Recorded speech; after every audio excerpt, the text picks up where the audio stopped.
Meus irmãos, a paz do Senhor, que alegria estarmos juntos nesta manhã, nesta tarde ou nesta noite. Eu não sei o horário que você, meu amado irmão, está me ouvindo, mas é uma alegria muito grande nós estarmos na presença do Senhor.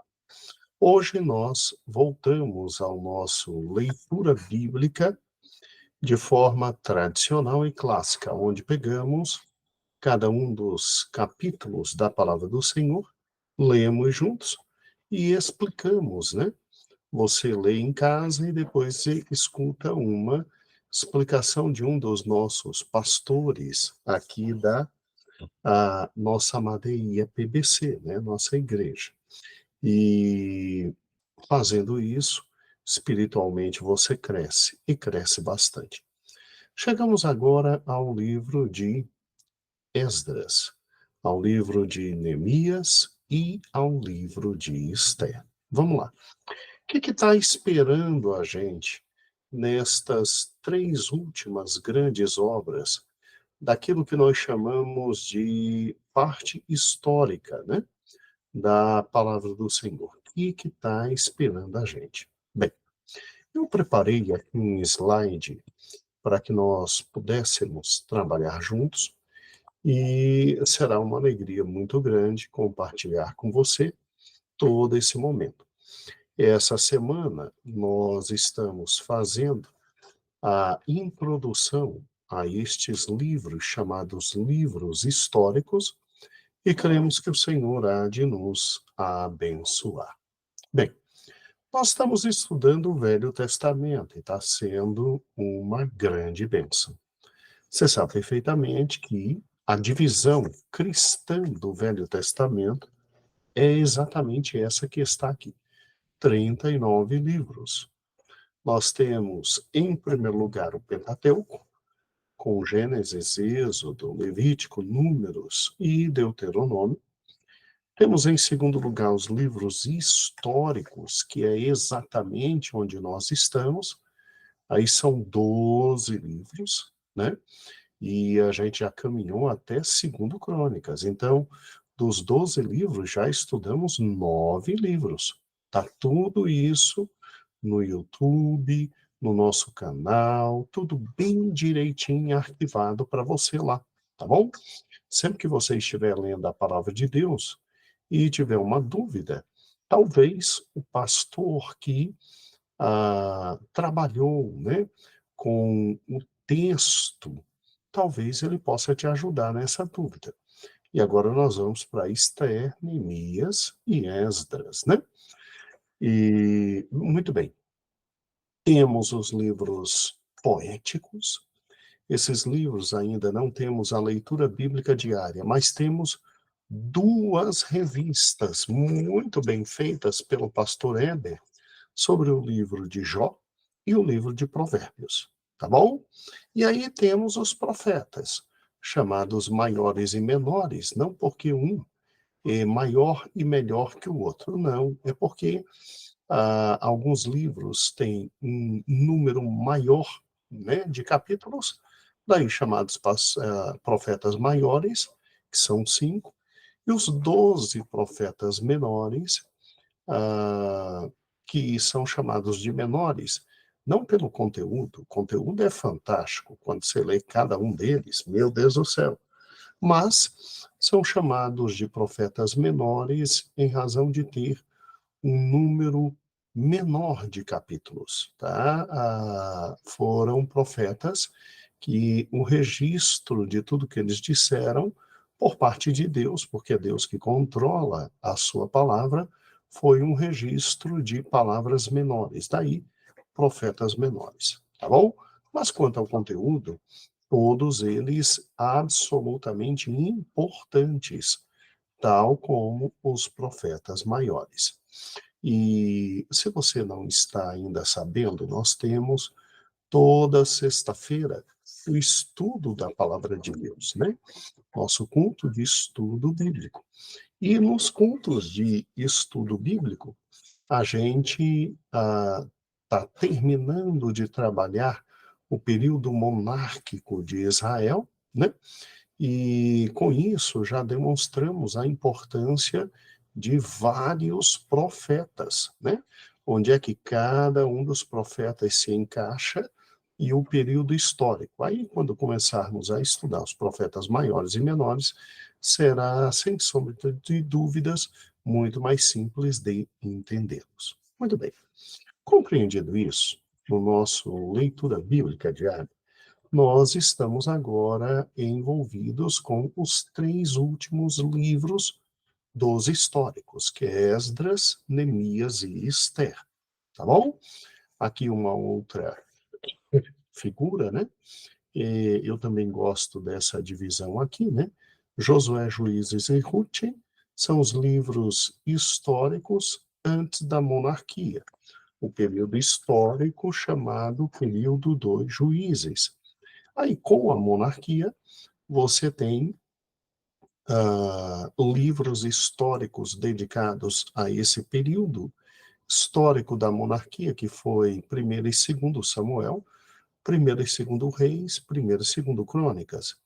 E aí, o que, que acontece? Acontece a queda do Reino do Norte e do Sul, você tem o exílio, tanto para os assírios, Reino do Norte, o exílio babilônico para o Reino do Sul, e aí você tem esses importantes livros, Esdras, Neemias e Esté, que conta a história do retorno do exílio, tá bom? Do retorno do exílio. Muito bem. Quando a gente para e pensa, bem, vamos estudar agora Esdras, Neemias e Esté. A gente não pode perder o fio da meada. Que fio da meada é esse? Vamos lá. Você tem que entender que a palavra de Deus, ela é um todo. E que na parte que nós chamamos de Pentateuco, você tem literalmente a palavra de Deus nos apresentando a origem de todas as coisas. Ela nos mostra um Deus chamado de o Deus Criador, né? Em Gênesis temos isso. E aí você vê o Senhor Deus criando o cosmos, né? Todo o universo, criando o primeiro homem e a primeira esposa do homem, criando o primeiro jardim, né? Como um protótipo fundamental daquilo que Deus tem para o que nós chamamos de família, que é um local de bênção, de graça, de felicidade, né? Infelizmente, homem e mulher pecam, e aí Deus renova todas as coisas, recomeça todos os fatos por intermédio do dilúvio, né? E, obviamente, por fim, Deus verificando que o coração do homem está completamente dominado pela maldade, Deus então, ele, através da escolha de uma família e uma semente, vai propiciar a bênção a todo o mundo, e essa semente é a semente de Abraão. Então, você tem que entender que na palavra de Deus, você não tem um tratado científico, um tratado sociológico, um tratado histórico, não. Você tem, sim, dados que são científicos, sim, dados históricos, sim, dados sociológicos, sim, mas você tem a palavra de Deus com uma única finalidade: apresentar Deus para nós, porque o pecado nos afastou tanto de Deus que, se Deus não vem a nós se revelar, a gente não sabe nada sobre ele. E aí você tem em Gênesis um Deus que cria, e ele quer nos mostrar, e se apresenta como Deus criador de todas as coisas. Bem, ah, essa família, especialmente escolhida por Deus, para por intermédio dela, Deus abençoar todos os povos, infelizmente ela tem que partir para um local chamado Egito. Lá ela se multiplica e lá ela se torna escrava, né? Lá se torna escrava. E aí Deus, no livro de Êxodo, se apresenta como Deus libertador. Ele começa se apresentando como Criador, Ele agora se apresenta como um libertador porque ele vai libertar todos os membros dessa família, que nessa época eram muitos e muitos, de uma escravidão horrível imposta ali no Egito. Daí você tem o livro de Êxodo. Aí, caminhando mais um pouco no livro de Levítico, você tem um Deus que se apresenta como um Deus que faz aliança com o seu povo, já que ele vai libertar o seu povo e trazer de volta a terra que ele prometeu dar a esse povo. Ele então prepara esse povo para viver nessa terra. E a gente sabe que sem um conjunto de normas que nos ensinem a viver, a gente não tem como viver em sociedade. Então, o próprio Deus dá a esse povo um conjunto de normas, que é o que nós chamamos de a dádiva da lei. Daí vem o livro de Levítico. Muito bem, esse Deus que liberta esse povo, dá a esse povo também os mecanismos e os meios pelos quais esse povo vai ter comunhão com ele, ou seja, ele traz para esse povo a dádiva da liturgia. E tudo isso em Levítico. Aí chegamos no livro de Números, e no livro de Números você tem relatos históricos da vida desse povo num período de preparação para entrar na Terra Prometida, que é o relato histórico desse povo que vivia ali, no Egito. Só um pouquinho, porque o Google Meet está me perguntando se eu quero continuar a gravação, né? E aí é óbvio que eu quero continuar a gravação, ok? E agora eu volto aqui para o nosso querido PowerPoint, tá bom? Muito bem, vamos retornando direitinho. O Google Meet pensa que a gente desistiu, né? E a gente tem que dar o sim para ele. E aí, no livro de Números, né?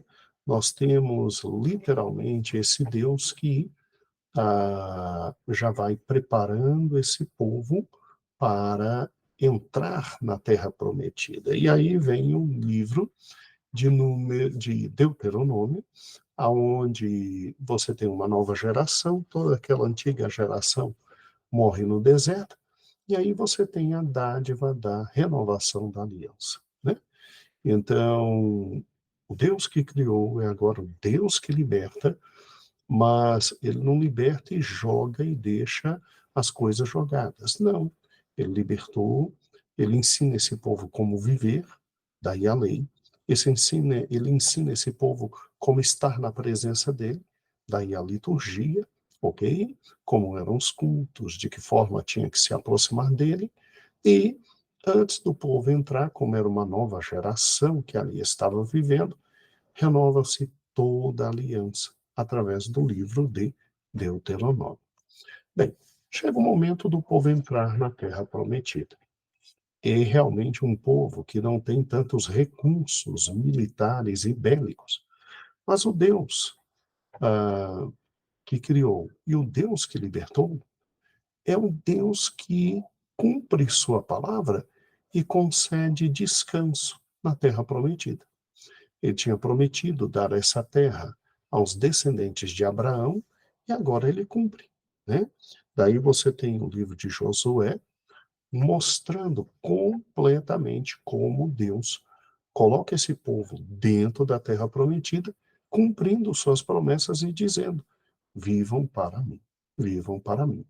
Esse povo entra, domina a terra prometida, e esse povo, infelizmente, começa a se afastar da presença de Deus, porque não cumpriu tudo que tinha que cumprir. E aí, Deus, por sua misericórdia, sempre que esse povo se tornava cativo de outros povos, Deus levantava líderes militares para que o povo voltasse a ter descanso na terra prometida. E aí vem o livro de Juízes. E você tem esse período em que, enquanto o líder militar estava em pé, o povo servia a Deus, que era um juiz. E quando o líder, infelizmente, falecia, O povo se dedicava a outros deuses e caía em idolatria, e os povos vinham e dominavam. Eles clamavam, e aí Deus vinha de forma maravilhosa e os libertava. Até que chegou o ponto em que se chegou à conclusão fundamental de que era essencial ter a presença de um rei que unisse todos aquelas tribos de Israel para que esse povo pudesse assim estar na presença de Deus e seguir o monarca. O problema é, quando o monarca servia a Deus, tudo ia bem. Quando o monarca não servia a Deus, o povo todo era lançado ao erro. E daí problemas muito sérios. Mas, através da monarquia, Deus também abençoou o seu povo, tentando conceder a ele descanso na terra prometida. E aí você tem exatamente os livros históricos. Em primeiro lugar, olha que interessante. Você tem Josué falando de como a terra foi conquistada, né? Você tem Juízes e Ruth falando sobre o período em que juízes estavam à frente do povo de Deus, há mais ou menos 315 anos. Depois, você tem primeiro e segundo Samuel falando sobre a época da monarquia, tá? E a monarquia unida, começando com Saul, depois 40 anos de reinado de Saul, 40 anos de reinado de Davi, depois de 40 anos de reinado de Davi, 40 anos de reinado de Salomão. Aí houve um problema muito sério, a monarquia se dividiu, e aí você tem os livros de primeiro e segundo reis, falando dos reis do Reino do Norte, com capital em Samaria, e dos reis do Reino do Sul, com capital em Judá. E aí, os livros de crônicas, eles são livros que retratam de uma outra maneira de ser e ver estes reis. Primeiro Crônicas se dedica muito mais ao Reino do Norte, fala do exílio do Reino do Norte em 722, né? 722 a.C., quando os assírios vieram e destruíram o Reino do Norte. E aí, o Reino do Sul é destacado no livro de Segundo Crônicas e vai falando da vida dos reis até o exílio do Reino do Sul por Nabucodonosor em 586 a.C. E aí, o que acontece? Aí você tem esses três livros aqui que nós estamos estudando agora e que estarão na mão. Esdras, do pastor João Batista, com toda a igreja IAPBC de Santa Maria Norte. Neemias, com a pastora Terezinha e a IPBC de Santa Maria Sul. E Esther na mão do pastor Rafael e os irmãos da IAPBC de Ceilândia. Então, agora, nossa atenção volta-se para Esdras, Neemias e Esther. Que livros são esses? Bem, Jeremias tinha avisado que o exílio seria de 70 anos. E, infelizmente, o exílio aconteceu. O que aconteceu quando eles voltaram do exílio, em razão de Ciro ter permitido que eles retornassem? Daí o livro de Esdras, daí o livro de Neemias e o livro de Esther.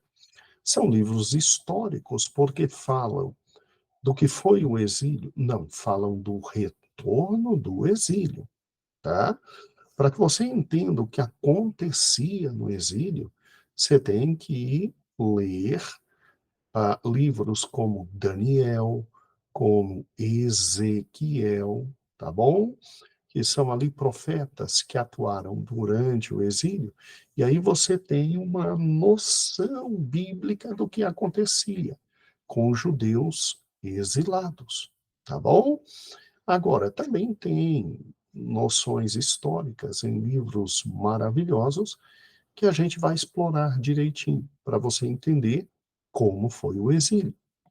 Muito bem, compreendido isso, então você tem nos livros históricos, aqui, ó, entre Segundo Crônicas, Esdras, Neemias e Ester, o quê? Até Segundo Crônicas, você tem a existência ainda de um povo com uma certa soberania sobre sobre o seu território. Mas aí vem Nabucodonosor, acaba literalmente com o Reino do Sul. O Reino do Norte já tinha sido destruído pela Síria, mas agora os babilônicos serão maiores que os assírios, vão destruir o Reino do Sul. E aí, olha o que que acontece. Aí é que vem Esdras, Neemias e Ester com a história de como eles retornaram do exílio babilônico. E a pergunta é essa: o que que aconteceu entre Segundo Crônicas e Esdras? É o que a gente chama de exílio babilônico, tá bom? É o que a gente chama de exílio babilônico. E é o que a gente vai ver esta semana. O que foi o exílio babilônico, quais foram as suas consequências, o conjunto de dores para este povo. Então, já que você agora entendeu quando é que Esdras, Neemias e Ester vão aparecer, então é óbvio que nós vamos ter a felicidade de, durante essa semana, pensar sobre o exílio babilônico, para ir na próxima semana, querido pastor João Batista, com a igreja de Santa Maria Norte, começar os estudos sobre o livro de Esdras. Tá bom? Que situei historicamente, ah, e essa semana será uma semana de dados históricos maravilhosos e que o Senhor nos abençoe grande e profundamente. Um grande beijo. Aqui, Pastor Gedeon Júnior, e este é o Leitura Bíblica Diária. Agradeço a Deus por sua companhia. Agradeço o privilégio que minha pastora presidente, Loide Ramos, me dá de compartilhar a palavra do Senhor contigo. E agradeço ao ministério pela confiança. Então, louvado seja o nome do Senhor. Estamos começando o livro de Esdras, e estes serão estudos introdutórios. A paz, Senhor.